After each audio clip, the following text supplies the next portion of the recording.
Yo, yo, yo, what's up, everybody? Thank you for tuning in to yet again another fantastic indie comic interview. It is your Capes Crusader, Cody, and we are keeping it geekly with my new friend, Martin Kupski. Did I get it right this time?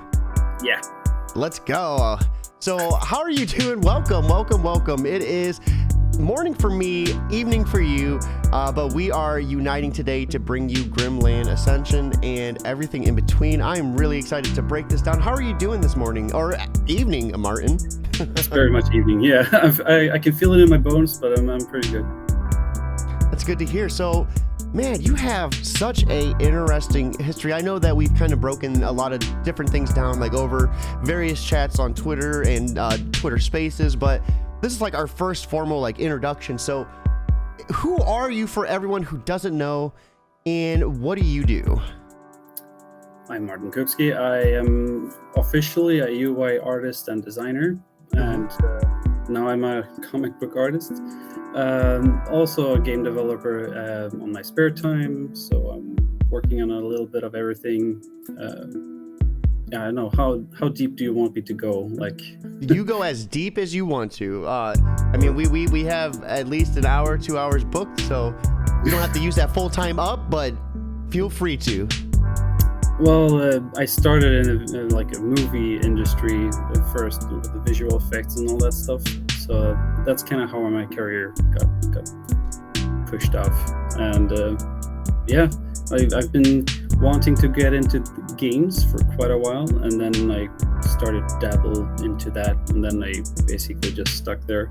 I've always wanted to work on comics, so I've been waiting for a good moment to start, mostly because I am quite lousy at writing, so just wanted to find a partner to help me out, and found Thomas, and we hit it off on Twitter, and then we just started to talk about everything basically, and that's kind of how Grimland was born. That is such an awesome story. So let's back it up a few. You started with working in the movie industry. Hellboy 2 was one of those movies.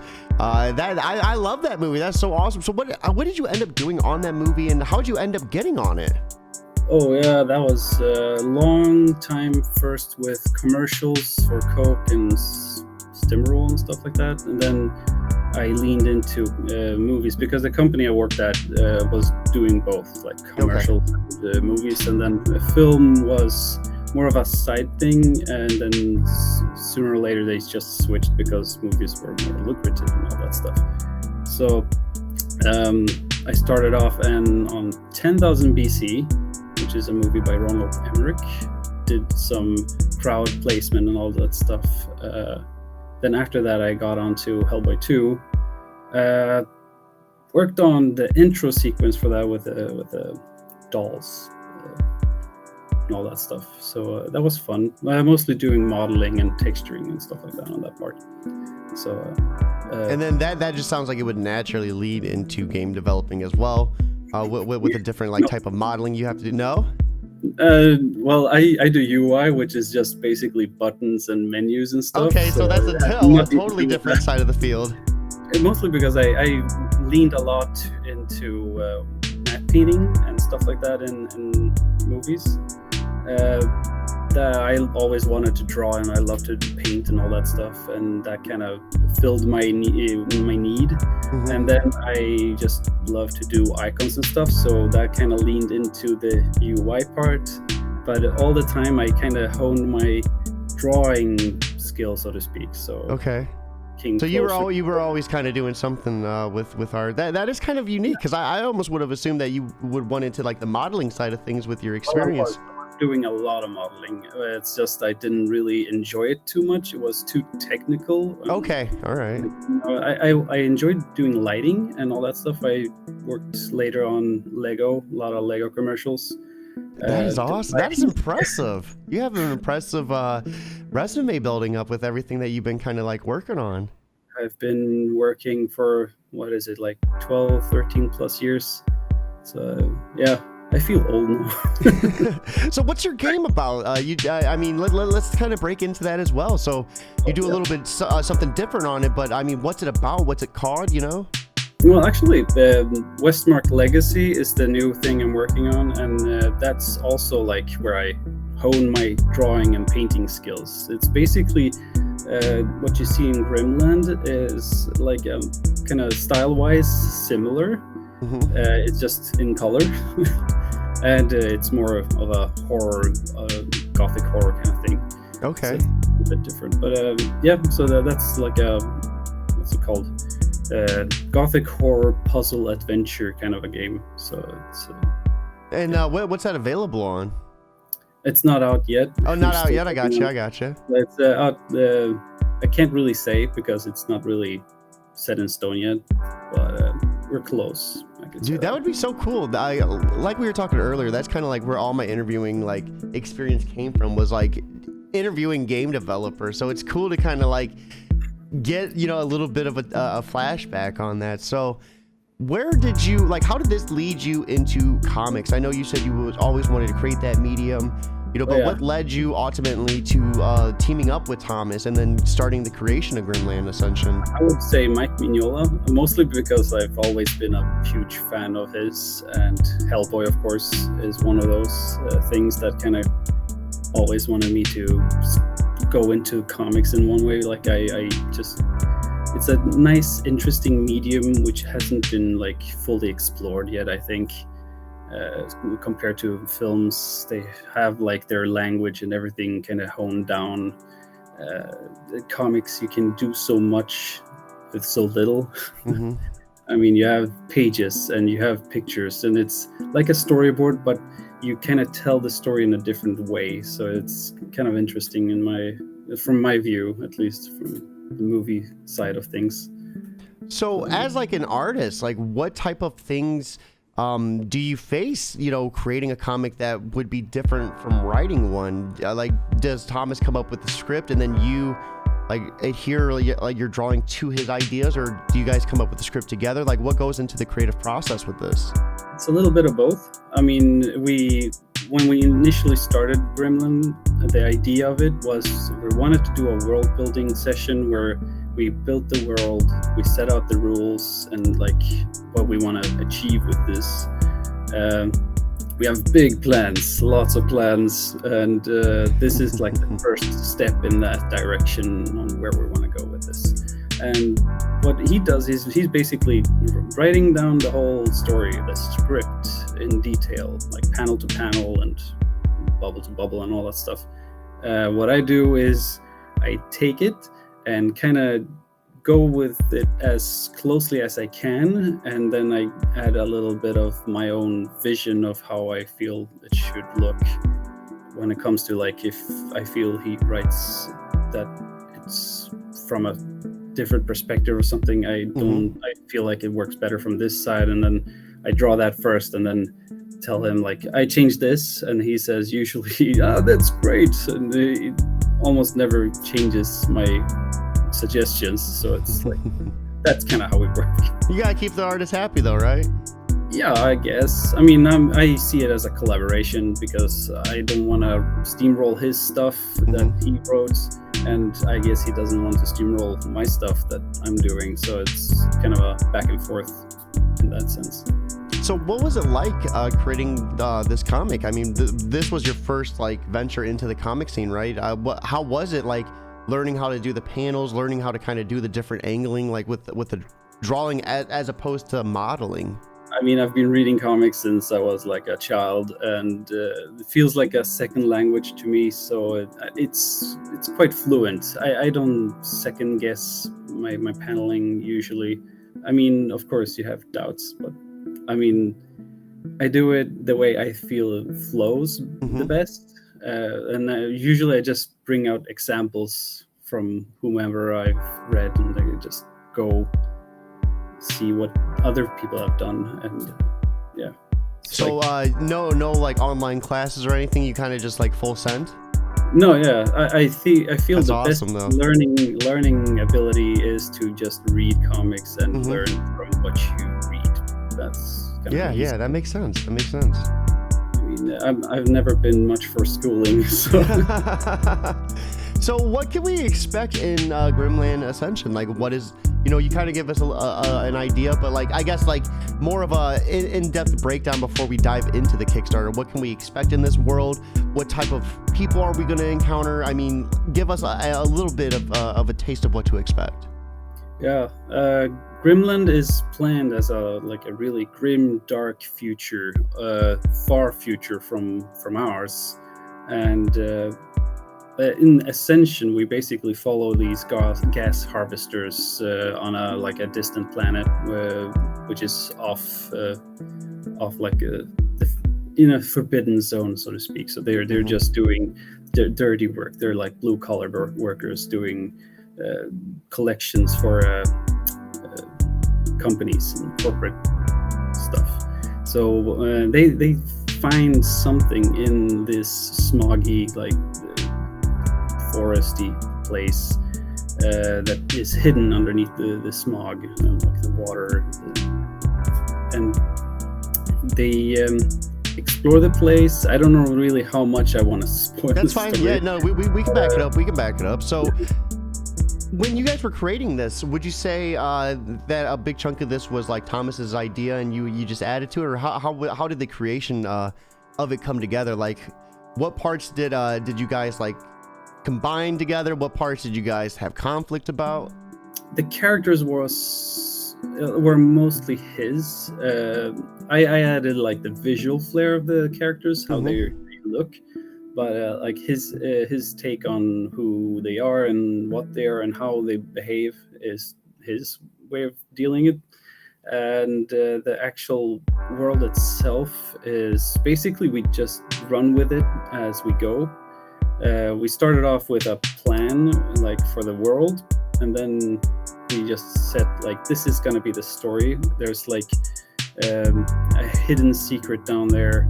This secret we will explore more later, but it's kind of hard to explain without actually talking about it. No, that's fine. That's fine. There's no worries. I've never really had the opportunity to interview an artist from the comic, so it's Really? excuse me, I have to like walk around the typical, like, I guess like not type of questions I would ask, but the direction of the question I would ask, because I don't want to ask you like what inspired this creation and then you be like, oh well, I didn't, that wasn't my me, that was Thomas. We were collaborating a lot, so it's not like he's done everything story-wise himself. We've been shooting ideas back and forth, mostly like references, what we really love and admire, and what we want to like put in ourselves as like a world-building creation thing to can expand the world. So what did you? What type of medium did you create this comic on? Was it digital? It's all what type of program did you find was the easiest for you to learn?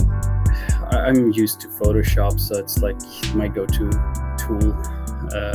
I do everything on sketchbooking, but like for planning and all that stuff. But but when it comes to the actual comic itself, I'm just doing it on Photoshop because it's quicker, it's cheaper, it's all those things.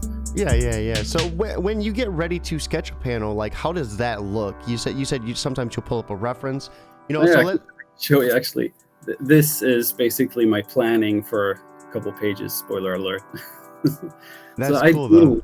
I doodle them like really quick. Doesn't need to be pretty. It's just for myself. Nobody understands what I'm doodling anyway. So that's my plan. And then I just go into Photoshop and just draw out the panels, the structure, and then just fill them in. That's so cool. So how long does it typically take you to do a page on Photoshop? That depends. Some pages take longer, some pages go quicker. It depends on how many characters you actually see on the page. But I don't know, like less than a day for a page usually. Then yeah, I've honed down my like treadmill, so to speak. So like my assembly line. So I have a structure for every page, how to do it so it doesn't look different every page. Okay. And that probably helps streamline the process, make it a little bit faster for you as well. Yeah, the only issue I had was like planning how much space you need for the actual text and Mm-hmm. like Oh, speed the bubbles and all lettering. that stuff. Yeah, the So, lettering. do you do that as well? No, that's Ken. Ken's gonna do that for us. Okay. He's gonna help us out.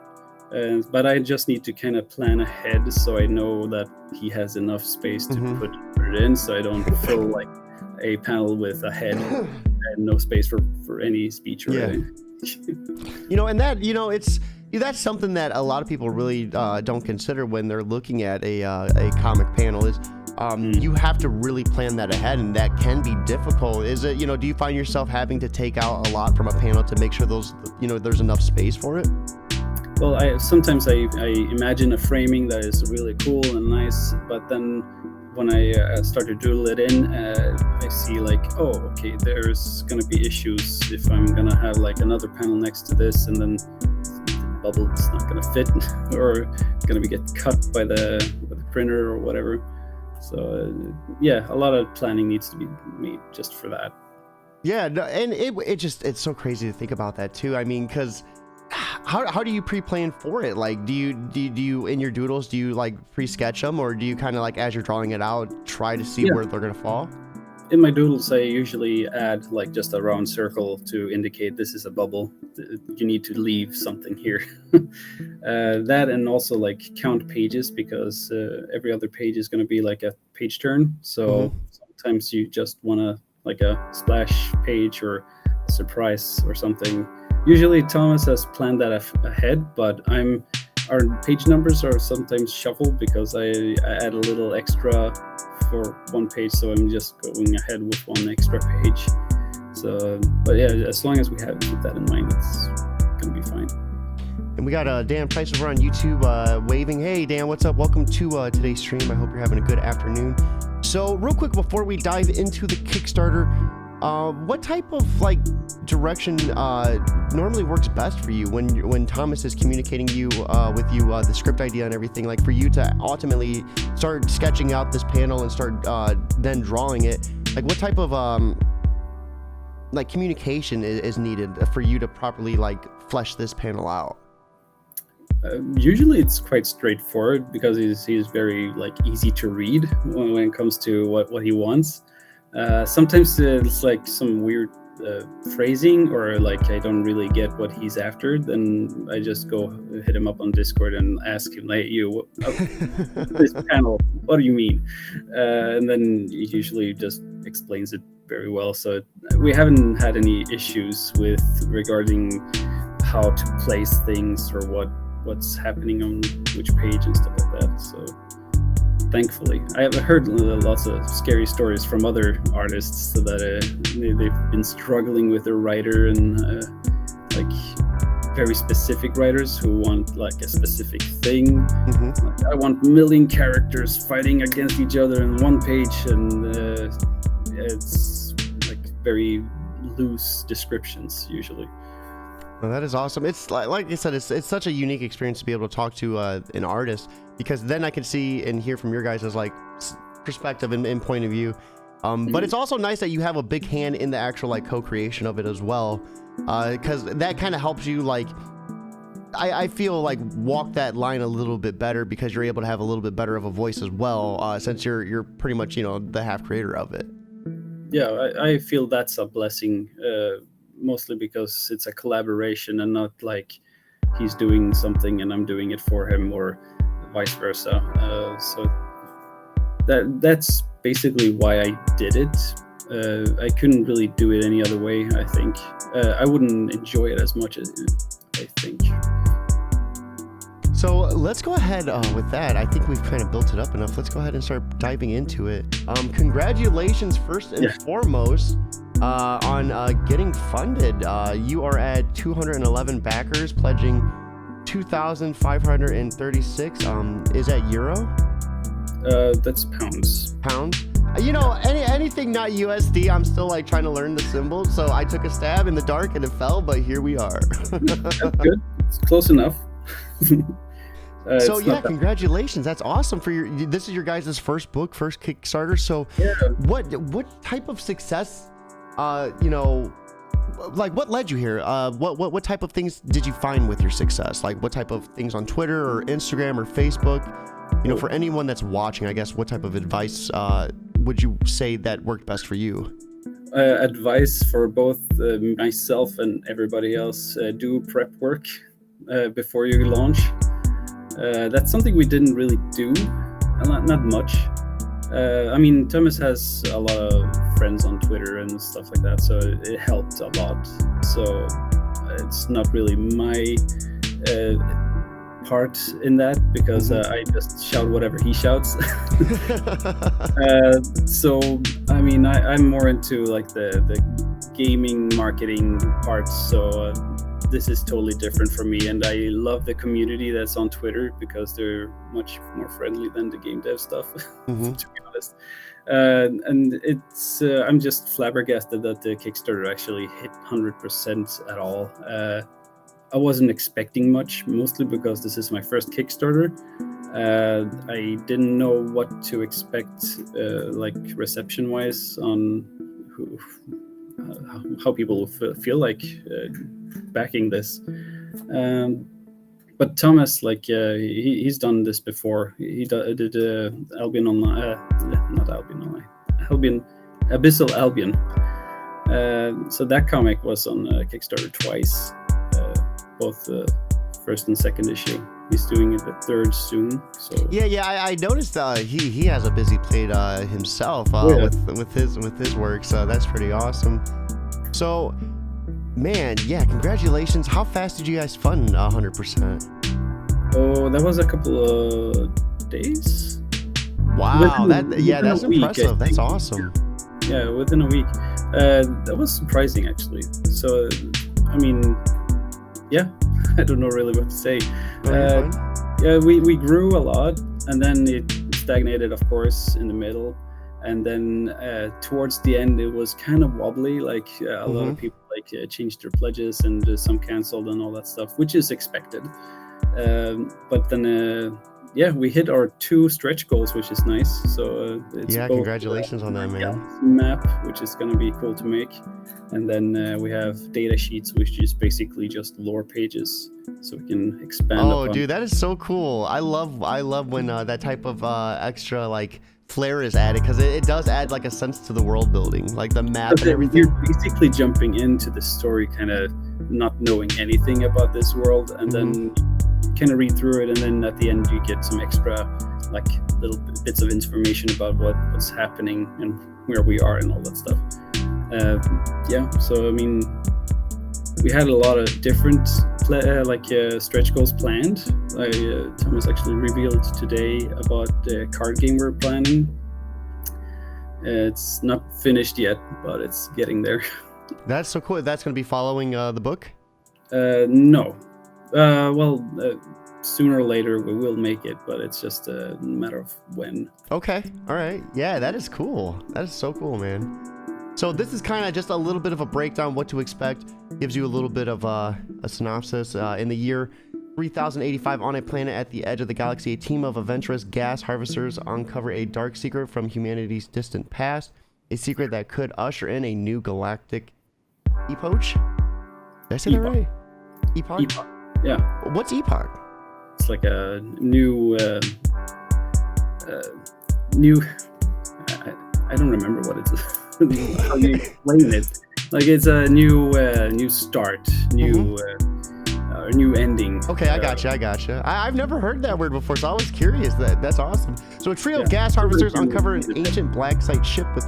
Within, they find an ancient AI and its nanovirus-infested crew.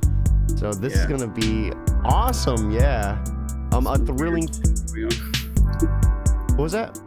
Some weird shit going on that page. Yeah. No, I love it. And the nano-infested crew sounds like insane. I love.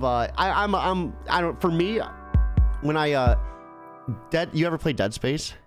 Of course. That gives me necromorph vibes, and I'm here for it. I love that. I love that type of thing where like you're out in space, the crew's infected, and like you're just up against like insane odds. So this is going to be a thrilling 40-page plus one-shot introduction to a new grim dark vision of humanity's future. it's definitely going to be over 40 pages because I'm way past that long. So it's going to be a really hefty, nice book. I'm really glad we made it more than just a short little one, because usually when I buy books like on Kickstarter and stuff like that, you're expecting something and then you get like this thin one. Of course, it's like a part one out of several. I'm more of a one-shot guy. I like it. Like, you get one book, you get one story from the beginning to end, and you're satisfied. Yeah. So it's like it's in my opinion a little bit more satisfying. No, yeah, I definitely like one-shots too, because then you're not always having to like. It just really depends on how it's done, but the one shot, you could read it and you're done. You don't have to get a lot of tie-ins. You don't have to like get a lot of issues to finish the story. So yeah, one shot can be awesome, especially if it's a lot of pages too. How many pages do you guys have planned out right now? Oh yeah, at the moment I can't really say because like we have that's fine. You're fine. Data sheets and stuff like that. So for now it's more than 45 at least. So.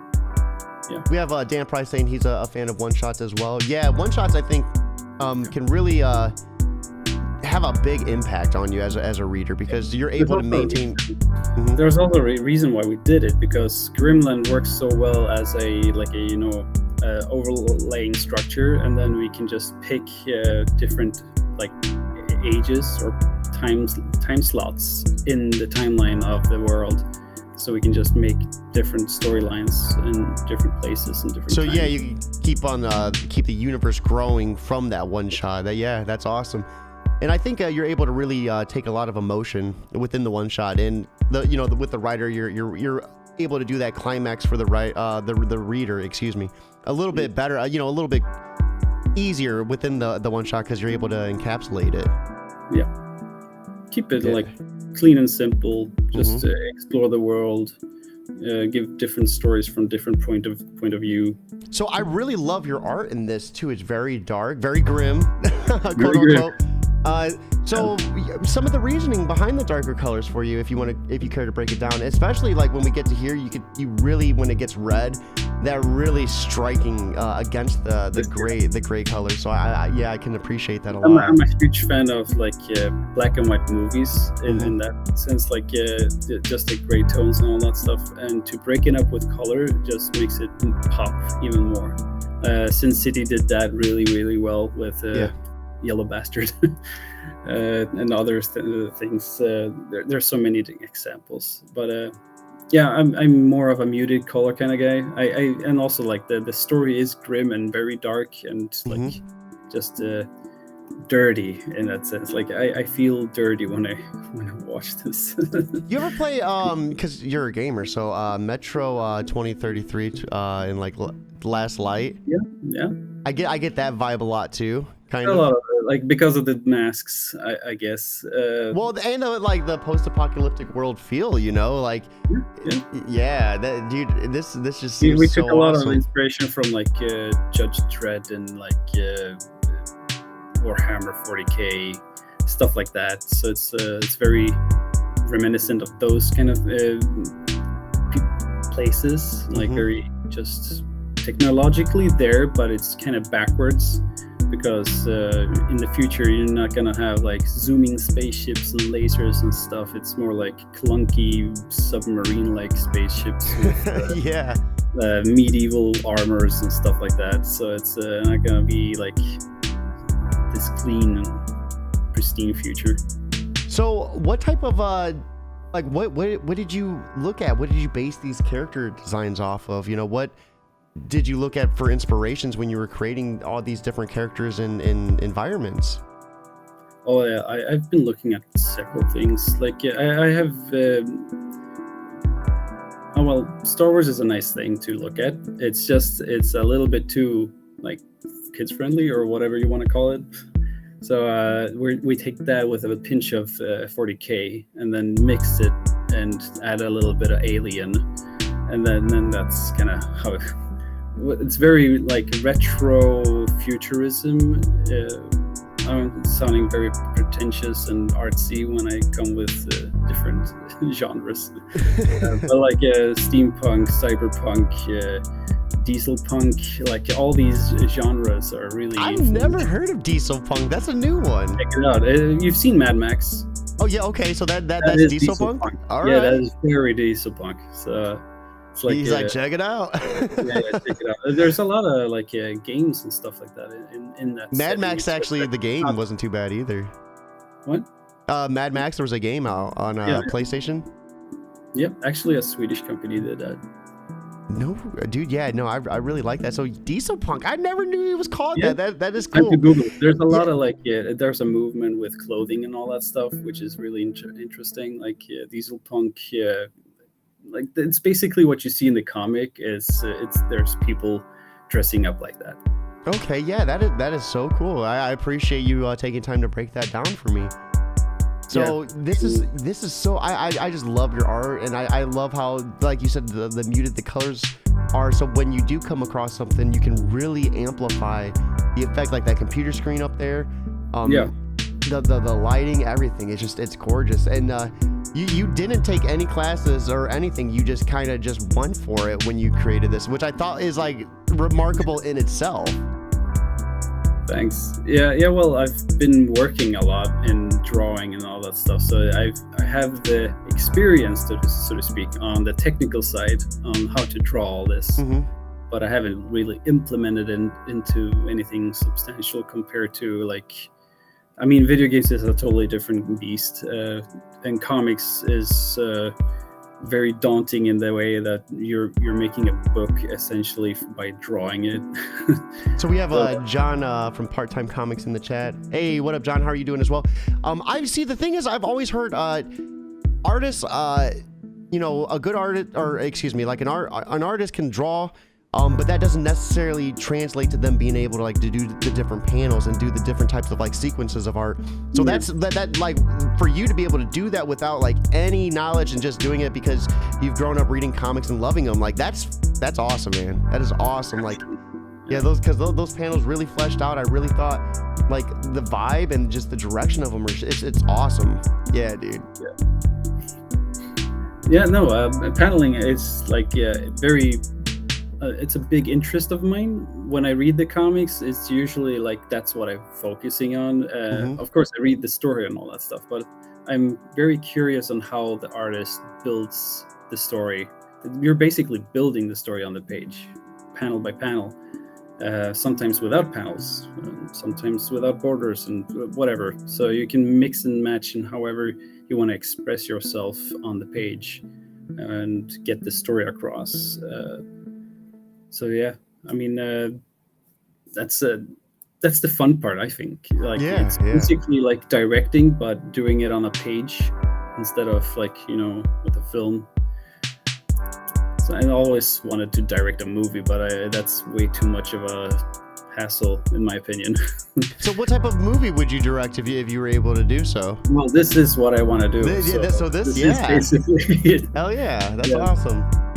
That is awesome. And I would say I get a lot of like movie like feeling vibes too from some of these panelings, like the overshot of like the vehicle like trudging through like the swamp water and the way you introduce like the different like characters within it and stuff. I thought I get that movie direction vibe pretty heavy.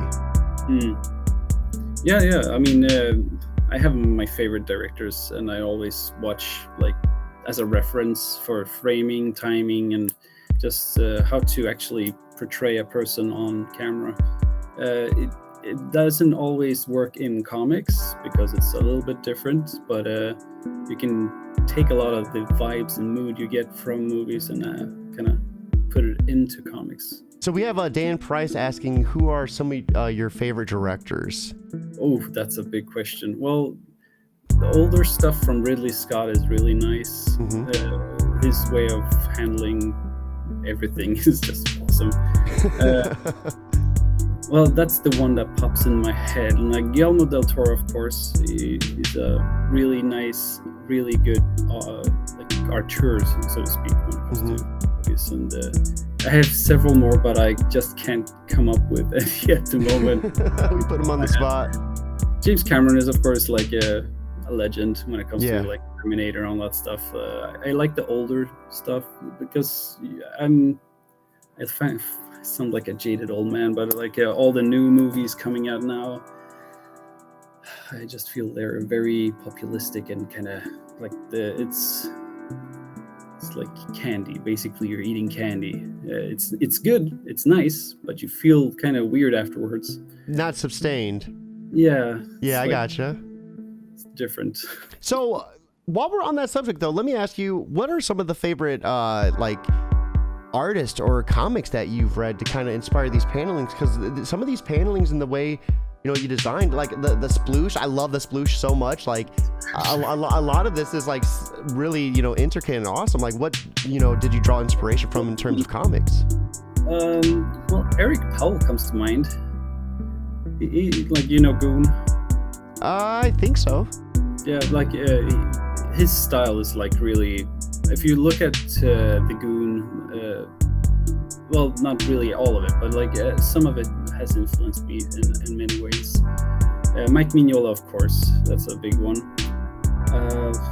Ashley Wood is a big favorite of mine, mostly because of the way, like the energy and like power kind of revealed on the page. It's just that's kind of probably where the sploosh came from. Yeah, like there's so many. I mean, don't remember. I forget all the names. It's like I mean, it's evening now, so it's my brain is shutting down. No, you're fine. You're fine. Hold on 1 second. For whatever reason, it looks like our cameras froze. Really? Yeah, let me see if I can get that changed. Okay, we're good right there. Okay, we are back. Yeah, for whatever reason, I don't know, the hype just froze us up for a few seconds, but we are back and we are ready to rock and roll. So those are some of your favorite artists. As we scroll down, we get a better look at the team. So the first one up is the writer, of course. That's Thomas J. Campbell. Mm. Do you want to scroll down a little bit? Sorry? Do you want to scroll? You're in control of the screen. You mean up here? Oh no, down. Down. Okay. There we go. So yeah, you said you met Thomas on Twitter. How did that interaction end up happening? Oh, that was interesting. Like I don't know. I know. It was I follow a lot of cosmic horror and like Lovecraft stuff because I'm a geek, and I saw Abyssal Albion and just followed that for a while, and yeah, his comic kind of went somewhere with the second issue, and I started to kind of reach out, like, how's it going? Like, I don't remember actually exactly what I said, but I said something that we should talk or something, and then we just started to chat on Twitter.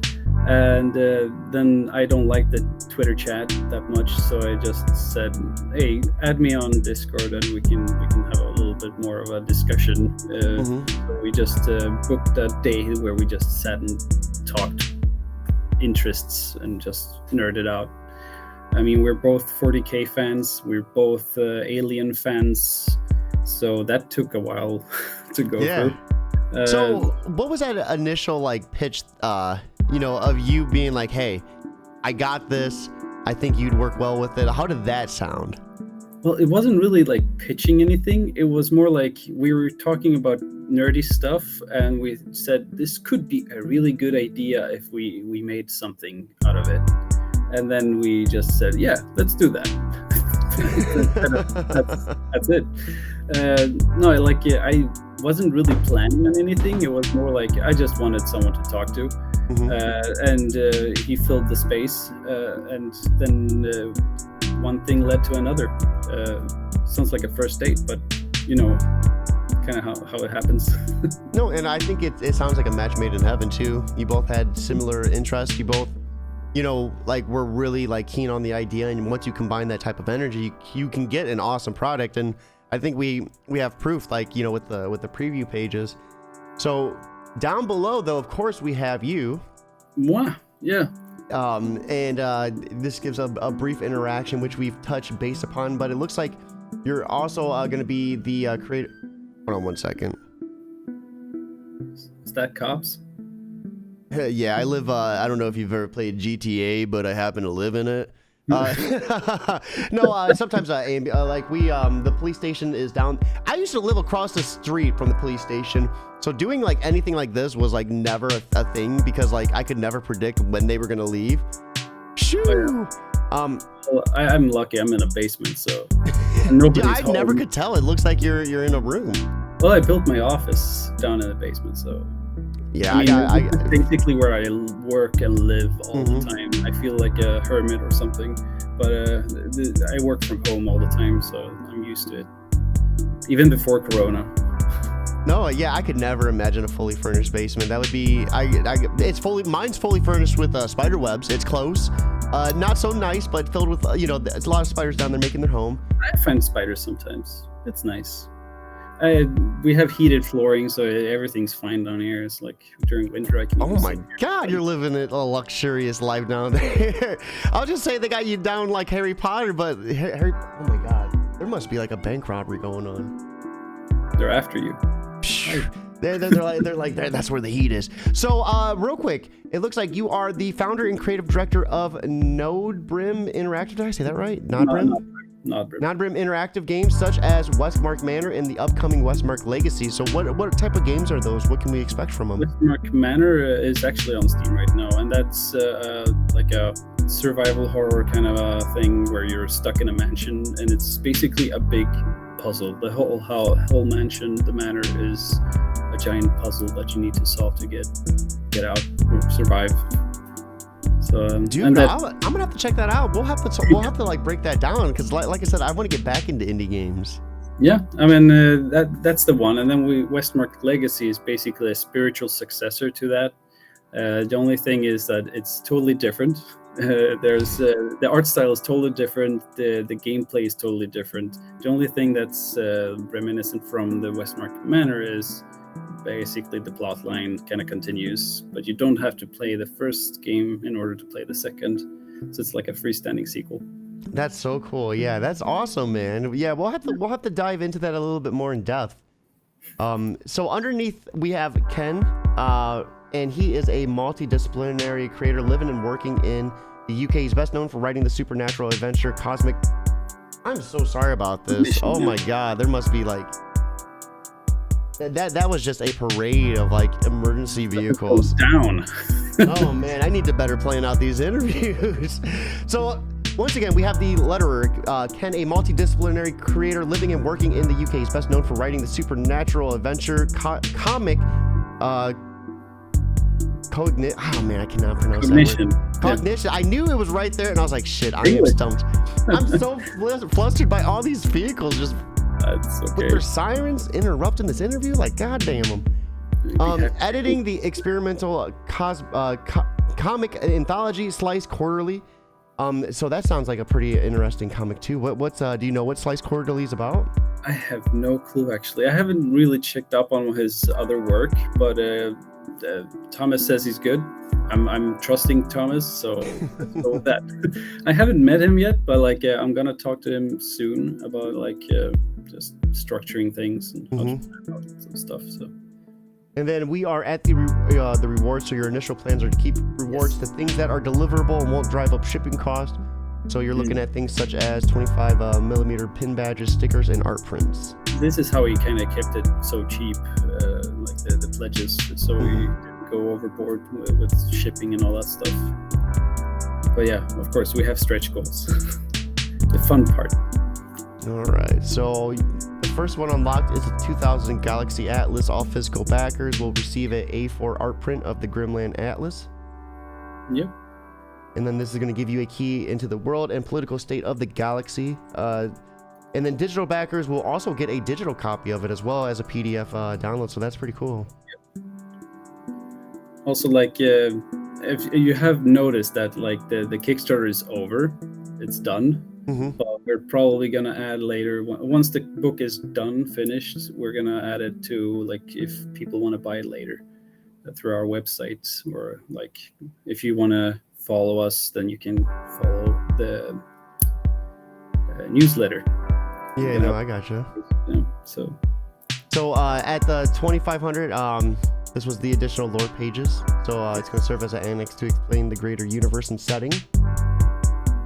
And then you said the Kickstarter was over, correct? Yes, it's over. Well, Okay, it ended a couple of days ago, like two days ago. All right, so we are looking at that was the stretch goal that was unlocked. So down below that you have the Discord. So you have a Grimland Discord right there. Is a link to join it for anyone that is interested. This is one that does a link that doesn't expire, correct? This should be the correct one. Yeah, I think Thomas updated it. So as long as you type that in and put it into your URL, you'll be able to join if you're interested. Just follow us on Twitter and just hit us up there instead. I mean, whatever works. All right, and since it's already over, we really don't need to break down the tiers. No. What are you looking at selling the physical and the digital once you get it onto your online store? When or where? Like what type of price? Oh, I haven't really talked about that Thomas yet, so we'll look into that. Probably similar prices as the Kickstarter. I mean, depends on the shipping. And what website will people be able to find out more about it? Grimland.world. So Grimland.world. So we are coming up on finishing and wrapping up this interview, and I think all the emergency vehicles are out of the way, so no more interruptions. We're done with that. So yeah, how's everything in the art side of creation? You know, as an artist, you know, how are you feeling about making this comic? Where do you see yourself going with the next one? You know, this is a one shot, so where do you see yourself going within the comic industry? Oh, the industry itself, I don't know yet. This is my first one, so I just dip my toes for now. I'm sticking with Thomas because we're a good team, and Grimland is really, really hitting it off. So I'm happy with that. Our next plan is to jump on our next title, which is Grimland Meat Grind, which is a working title, but we still have a logo and all that stuff. And then hopefully we'll be able to do an anthology later with different artists and different writers and stuff like that. So kind of make a little amalgamation of what we've planned with our world and all that stuff. Oh, that's awesome. That's awesome. So with these shows, I love making them something where we can promote your book, and everything in between. But they also serve as a good creative tool for anyone watching. So with that being said, as an artist, like what type of advice would you give a writer to be able to successfully give their idea to an artist, and for, you know, to have their artist have a better success like with what they're trying to portray? Well, that's a good question. Communicate well. I mean, if you just write they're fighting, it's not going to help much. Depends on the artist. Like some artists love just non-descriptive text and just they can make it up themselves. I tend to do a little bit of both. Sometimes I need direction, otherwise I'm just gonna draw something. But yeah, be as descriptive as possible, and you can always tone it down if the artist doesn't like it. And yeah, that was awesome. Thank you for that. And I think let's hit it out of the park with our last question. For any artist out there that is looking to get into comics and wondering where to start, wondering how to begin, what type of advice would you offer them? I felt, since you're my first artist, what like one of the most in the field of being an artist, I should ask this question. I think this would be a good question to ask. It's a good question. It's a very good. Yeah. So where do you think they should start, and how to begin? Read comics. That's a good start. then actually make comics. It's not just doodling on paper and just make it. It usually helps. Like once you're in the trenches doing it, that's kind of how you get into it. That's how I feel, at least. If you don't do it, you're not going to become it. So that's true. I mean, you can study how much you want, but if you're not doing it, you're never going to get there. Look at me. I was waiting for quite a while. I'm like 36 now, so getting pretty old. He's like, I got to pump out a comic or two before the time runs out. I get it. Yeah, that's my bucket list. Like now I've reached that part. I can just keep on running. So what type of practices would you say would be most beneficial for someone trying to like starting out as an artist and trying to be an artist for a comic book? Human anatomy. It's like the biggest hurdle, and usually people hate the study of it, but it's a good one because you're gonna draw a lot of humans unless you're doing like a tentacle porn thing. Yeah. Well, that too, actually. Yeah. Hey, well, I really appreciate it, Martin. Thank you for coming on and keeping it geekly with us. Guys, big shout out to everyone in the chat asking questions and keeping it active. We really appreciate that as always. This is it for our indie comic interviews for today, so be sure to get out there and enjoy the beautiful weather. For me, though, it is rainy and gloomy, and apparently it is all-out war there, so who knows what's going on. But with that being said, guys, this is Cody, and we are keeping it geekly with Martin of Grimland Ascension. I am excited to get my hands on this book. When do you guys expect to have this book out in people's hands? Can't really promise anything, but September maybe.